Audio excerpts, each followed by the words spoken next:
God asked Abraham to do the one thing every parent would dread, to offer up his own son.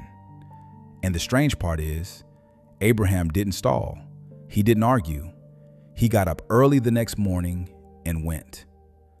So the question is obvious. Why? Because Isaac wasn't just a son to him.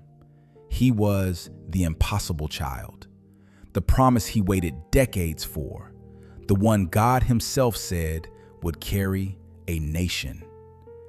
So when God said, take him and offer him, it didn't just feel hard, it felt unthinkable. But Abraham wasn't clinging to the logic of the command. He was clinging to the character of the one who gave it. That's why Hebrews 11 pulls back the curtain and tells us something deeper Abraham believed. God could raise Isaac from the dead. In other words, if God promised it, even death wasn't strong enough to cancel it.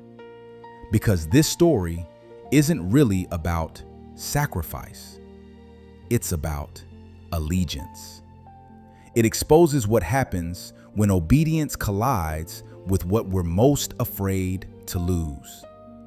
Some people want God's promises, right up until those promises start demanding something back. Now picture the walk up that mountain.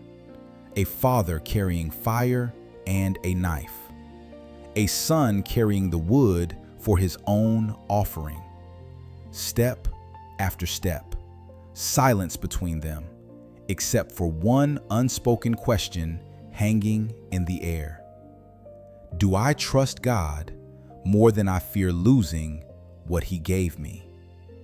That was the real test, not Isaac, Abraham. Because God wasn't after the son, he was after the heart. And right before everything reached its breaking point, heaven interrupts. Do not lay a hand on the boy. Then Abraham looks up, and there's a ram caught in the thicket, a substitute, a provision, a rescue that was already waiting there. And that moment becomes a shadow of something far bigger. Because years later, on another hill, God wouldn't stop the sacrifice. Abraham was willing to give up his son, but God would actually give up his.